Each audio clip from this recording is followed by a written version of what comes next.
मैं ज्योति रात्रे विश्व की उन 32 महिलाओं में शामिल हूँ जिन्होंने माउंट एवरेस्ट 55 साल या उससे अधिक उम्र में फतह किया है।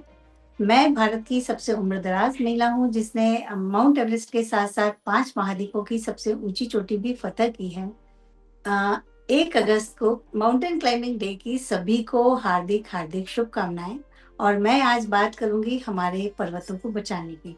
जब भी मैं पर्वतों पर जाती हूँ तो मेरे लिए पर्वत कोई चट्टान या बर्फ से ढकी हुई चोटी या ये नहीं होते हैं। मेरे लिए वो पर्वत होते हैं एक जीवनदायिनी की तरह, क्योंकि पर्वत हमको सिखाते हैं संघर्ष करना, अटल रहना, दृढ़ रहना।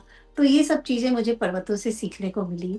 और जो हमारे पर्वत हैं वो हमारे जीवन की धड़कन है। क्यों है? क्योंकि पर्वतों से ही नदियां निकलती हैं और नदियां हमारे लिए जीवनदायिनी हैं। लेकिन अभी जब मैं पर्वतों पर जा रही हूँ और वहाँ का जो मौसम के वजह से वहाँ के चेंजेस देख रही हूँ तो थोड़ा सा मन दुखी हो जाता है। तो यहाँ सबसे मैं गुजारिश करना चाहूंगी कि सिर्फ पर्वतारोही नहीं, आम जन भी इसमें सहयोग कर सकते हैं। जब भी कभी हम पर्वतों पर जाएं तो वहाँ की साफ सफाई को हम ध्यान में रखें। पर्वतों पर प्लास्टिक बहुत पहुंच चुका है। तो मेरा यही है सबसे कि वो जो प्लास्टिक है, जो हमारा अपना कचरा है, वो हम अपने साथ में लेकर आएँ। और जितनी भी कोशिश बन पड़े कि हम पर्यावरण को कैसे सुरक्षित रख सकते हैं, पर्वतों को हम कैसे सुरक्षित रख सकते हैं, उसके लिए काम करें। मैं भी उसके लिए काम कर रही हूँ। उसके लिए हम लोग कई बार पर्वतों पर जाते हैं और कई किलो कचरा हम इकट्ठा करते हैं। अभी मैंने जो देखा केदारनाथ का, वहाँ हम लोग इतने श्रद्धा भाव से जाते हैं, लेकिन हम इतना कचरा छोड़कर आ रहे हैं। तो मैं इसलिए भी सबसे कहूँगी कि वो हमारे इष्ट देव तो हैं ही, पर इष्ट देव को हमको कैसे सुरक्षित रखना, इसके लिए भी हमको प्रयास करना चाहिए।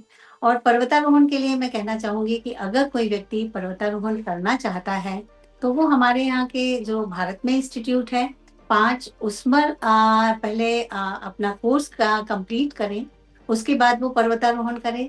साथ ही हमारे देश में इतने अच्छे और इतने कहना चाहिए कि आपकी जो प्रैक्टिस है वो ज़रूरी नहीं कि विदेशों के पहाड़ पे पूरी हो।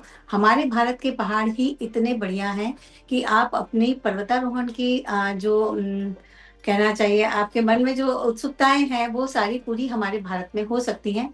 मैंने अपना पर्वतारोहण का सफ़र भारत से ही शुरू किया था। मैंने अपना पहला पहाड़ देव टिब्बा जो था वो मैंने फ़तह किया।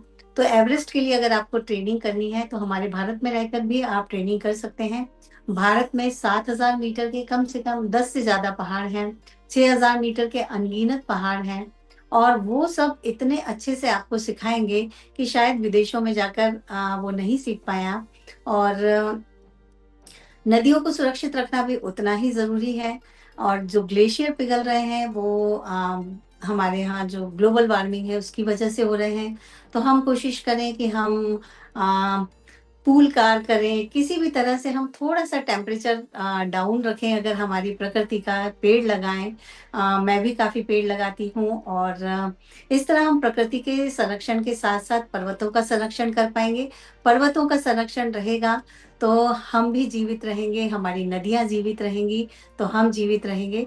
तो यही मैं सबसे कहना चाहूँगी कि प्रकृति को थोड़ा-सा हम सहेजें, जो कि हमारे आने वाली पीढ़ी के लिए हम कुछ अच्छा छोड़कर जाएँ, कि वो हमको याद रखें कि हमारी जो पिछली पीढ़ी थी उसने हमको जो आज दिया है वो पहले से बेहतर दिया है। धन्यवाद। जय हिंद, जय भारत।